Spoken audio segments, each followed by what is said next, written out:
Schadenfreude, everybody must have screamed, ah! He's a sung hero. A little pushy. Are you back from listening to Stairway to Heaven twice? Now, those are just words I looked up on the internet.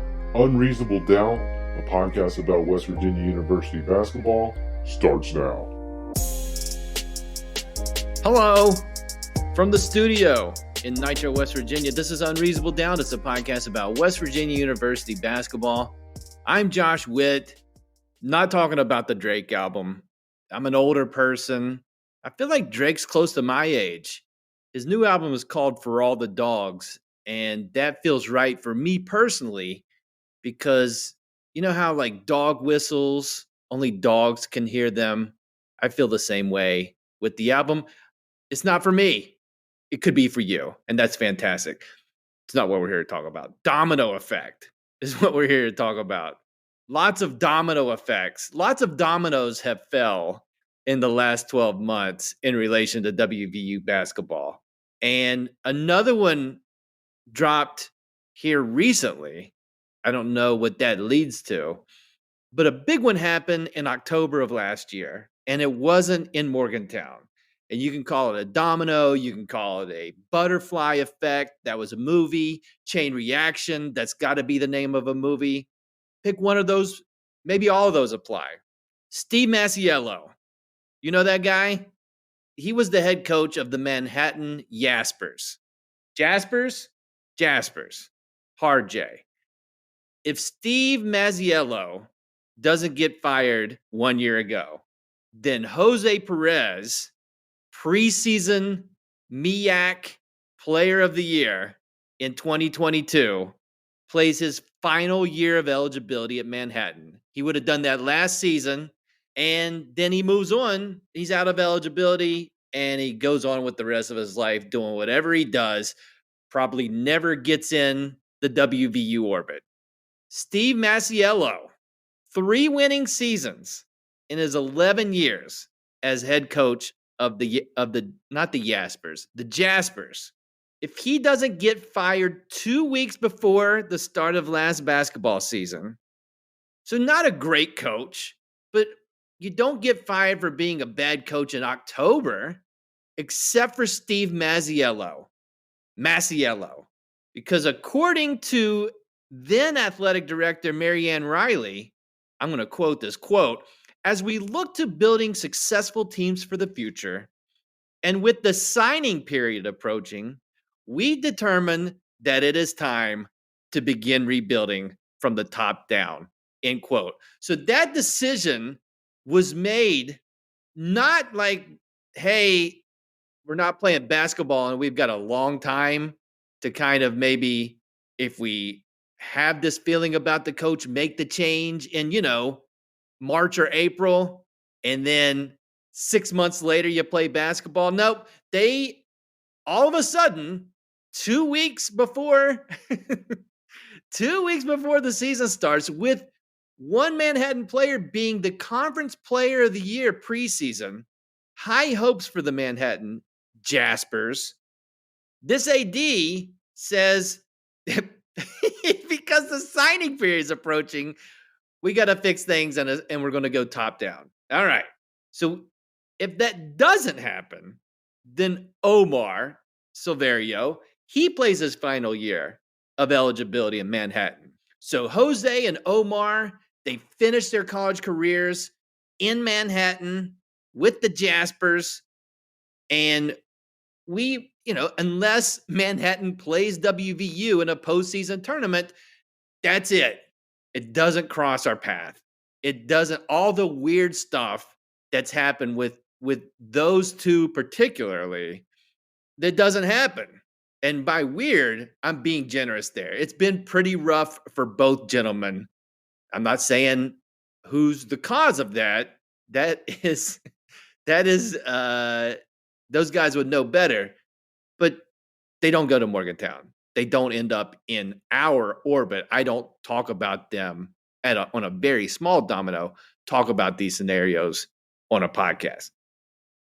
So, by the way, Marianne Riley, she was AD at the time, no longer the AD in Manhattan.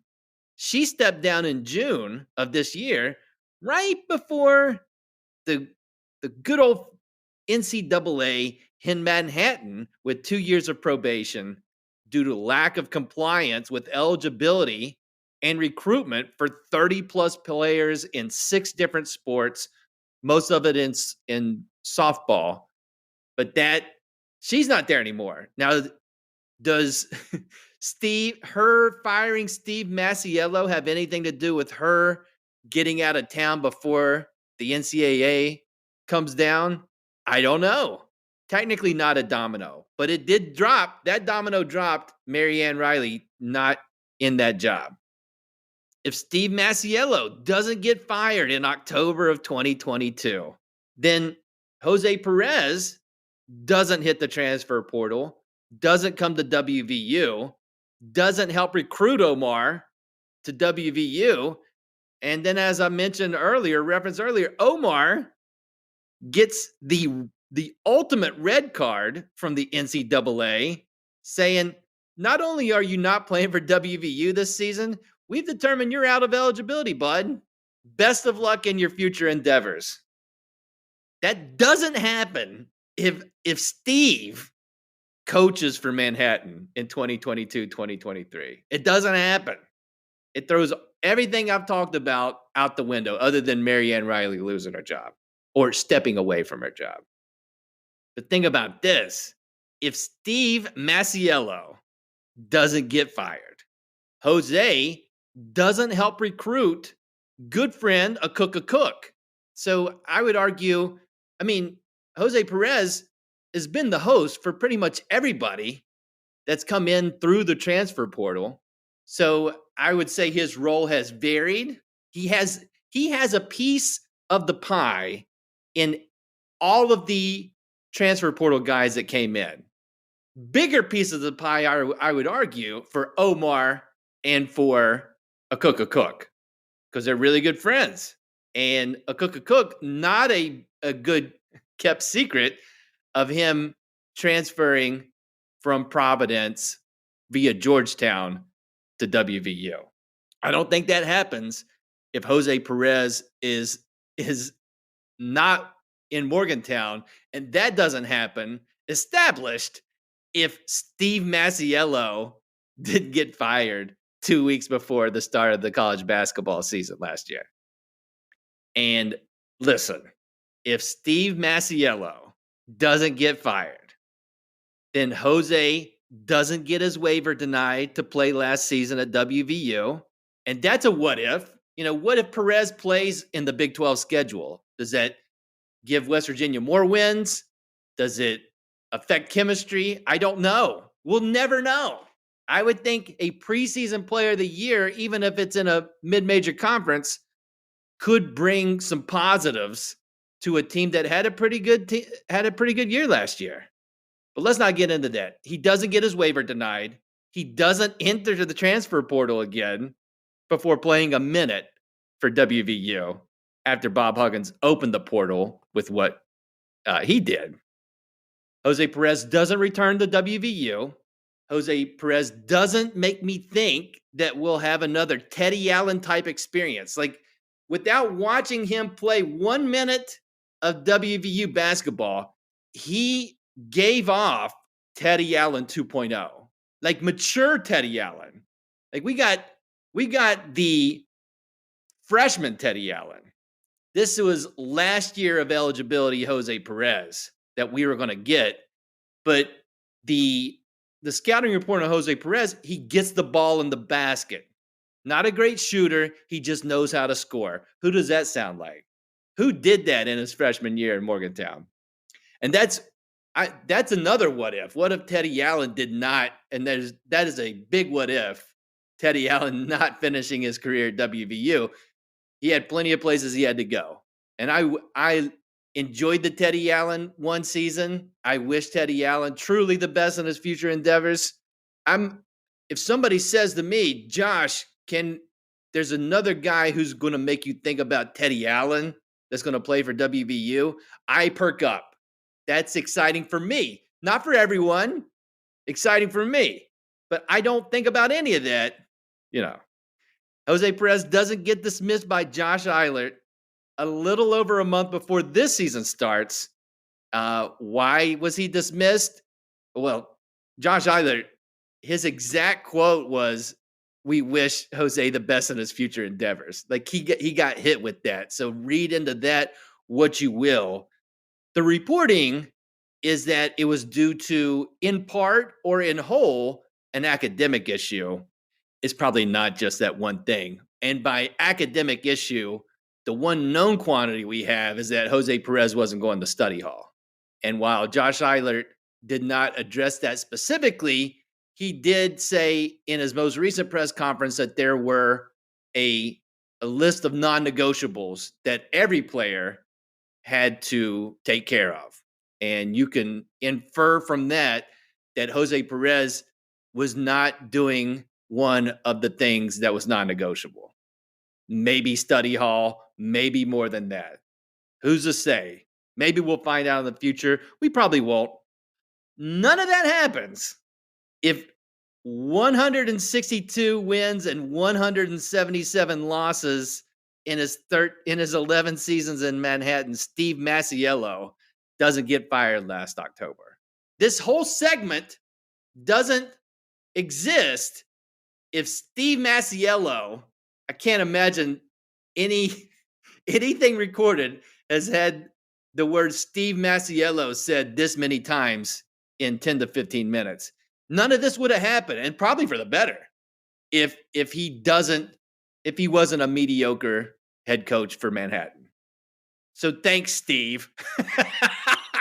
Thanks, Coach Masiello. Thanks, Marianne Riley and the administration there and the fine folks in Manhattan. I know they were really cooperative and trying to get Jose back on the court last season. I say that very tongue-in-cheek. Just thanks for doing that, because everything that's happened in West Virginia's orbit since that happened. Now, does Bob Huggins do what he did because Steve Masiello got fired? I can't find the correlation there, but you could get a Charlie from It's Always Sunny kind of map trying to put all the pieces together on how this all has to do with the first domino of Steve Masiello getting canned in late October of 2022 from Manhattan. Good news, to bring this full circle, Steve will be in Morgantown for business on December 1st. Why? Because he's currently found himself as the associate head coach of his former coach when he was a player and former assistant at other spots, Rick Pitino and the St. John's, whatever they're called now. Are they the Storm? The Red Storm. So we'll get to see. Steve's going to enter our orbit. The first domino goes to, for WVU fans, Ground Central, to see what chaos he in part delivered. I want to do a goodbye, Jose. I don't know what to do. If he didn't play, he was here for a year, played 0 minutes. Again, I don't think it's all negative, and whatever decisions the man's made to get him dismissed from the program, that's something that he knows. I know it's not all negative, because I know some of the guys who are still on this roster have some part or maybe a large part to do with the work of Jose Perez. So I do wish Jose the best in his future endeavors. Maybe not in the Josh Eilert way, or maybe, who's to say? So where does that lead WVU with this Jose Perez news? If you go back and listen to the Hello Preseason episode, the episode from last week with Patrick Oliverio, listen to that. Everything I said specifically about Kobe Johnson, Seth Wilson, and Josiah Harris in regards to how their roles will be affected by the battle waiver, take all of that information and it applies to the Jose Perez dismissal. All of it falls in line in that all three of those guys should see their roles increase by Jose being off the team. Coach Eilert confirmed what I was saying in that episode, that Kobe Johnson, his role probably this year is getting minutes at the one. I think that means backing up Kirk Crecia and just more of Kobe coming off the bench and either playing point or providing minutes in the guard spot, maybe not necessarily at the one, but that's his role. Also, Coach Eilert said, if I need a stop, Kobe Johnson's our guy. Take that information for what you will. Kobe Johnson's not bad at defense. Is he was not as good as Kedrian. That is a high level, but that's our defensive guard. That's who Eilert would put out there as I need a stop. So do with that what you will. Perez gone, that means really Kobe's role increases maybe, but he's more playing the one in my mind. So really, Seth Wilson, Josiah Harris, same as last week for the battle waiver, but it applies now for Jose Perez being gone, in that both guys will see their role increase. Both could possibly be a starter this upcoming season, whether either wants to go three guards, whether with Battle in. It could be Crecia, Battle, and Wilson, with Battle being like the guarding threes. Is he big enough to guard a three? I don't know how they do that. There's not a perfect fit here, except for Josiah Harris. Josiah Harris, battle waiver approved or denied.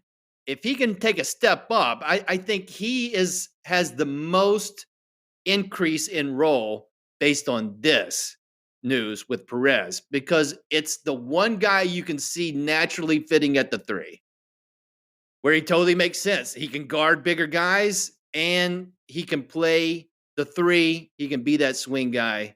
I totally see it working. He just got to make a big jump from his role as a freshman, which is possible. And Eilert is talking him up in his press conferences, talking about him finding his role rebounding for this team. So I want to see that happen. And I think he has the biggest, is the biggest beneficiary of Jose Perez not being in the mix. And not talking Seth and Josiah, Quinn Slazinski kind of comes into maybe you watch his YouTube clips. I've watched his YouTube clips. He doesn't play back to the basket. He can play outside. He can do pick and pop. He can spot up, shoot threes. We'll see how that looks in Mountaineer Madness tonight. Is it just me? The Mountaineer Madness poster, Josh Eilert's eyes, does it give you Michael Jackson Thriller vibes? Like when Michael Jackson turns his head and smiles, spoiler alert if you haven't seen the music video for Thriller, the eyes is what I'm talking about. Like I just, if somebody put on the internet a picture, the Mountaineer Madness picture of Josh Eilert with the laughing sound at the end of the Thriller video and the song, I would really enjoy that. Anyway, Slazinski could play some three, but that really messes up your front court rotation and your depth. I mean, if you play Slazinski, a Cook, and Edwards at the same time, then everybody's just staring at Pat Sumnick, and the new guy from Egypt is like, all right, you guys, you're the last guys left. I don't think that's in the cards for our guy from Egypt to immediately jump in and play minutes at Division I basketball this year. Definitely would be seen as a prospect. I think he's a walk-on. So that's not probably the best scenario, but it's just Sumnick backing up two positions. And it's not great. You could make it work, but do you want to make it work? And maybe it's more complicated than that, and Eilert can figure out the rotations and get all those three guys involved. Maybe Slazinski doesn't start, but finds a way to get two of those three of Slazinski, a Cook, and Edwards on the court at one time. Probably that's the goal. What that looks like starting versus rotations throughout the game, we're going to find out.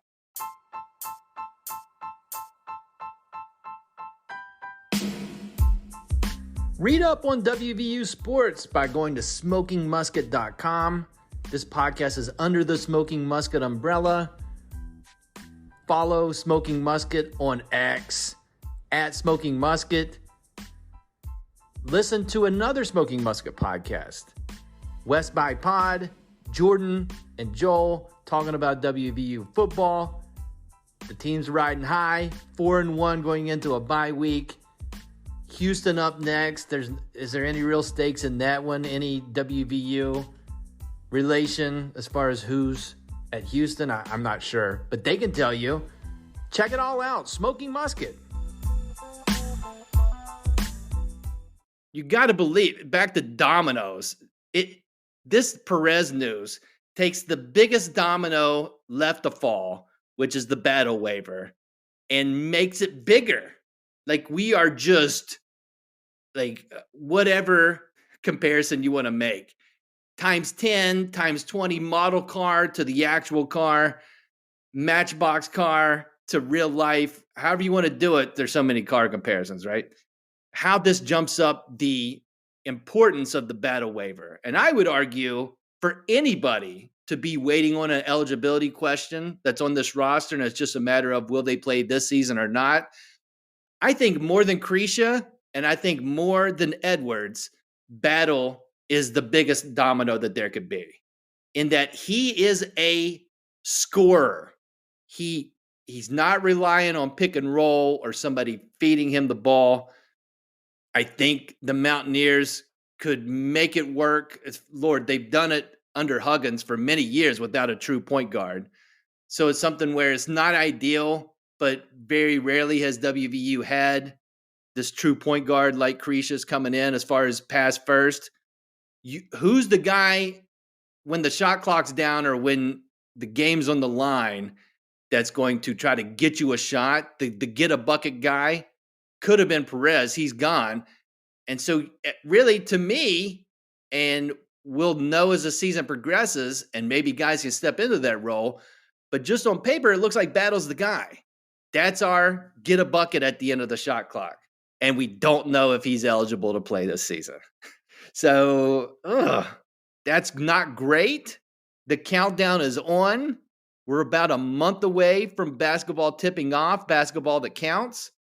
Battle will get to participate in Mountaineer Madness that's going down tonight in the Coliseum. I don't know how that affects the charity exhibition. There is talk of a secret scrimmage. Josh Eilert, he didn't let the cat out of the bag. He did confirm that a secret scrimmage was going to happen. Can Battle play in that? I don't know, but we're going to find out, hopefully, before the first game in November, whether Battle can play. It is let's be very clear, the biggest possible domino and hopefully the last domino. I don't want any more Jose Perez type dominoes to fall before games start being played. Do you? Lord, we've had so many dominoes. I'm getting hungry. Pizza. That's it for this episode of Unreasonable Doubt. Listen on all the platforms, or just pick one: Apple Podcasts, Overcast, Spotify, YouTube. Until next time, I'm Josh Witt. Josh Eilert, as the interim head coach of WVU men's basketball, his record overall, 0 wins, 0 losses.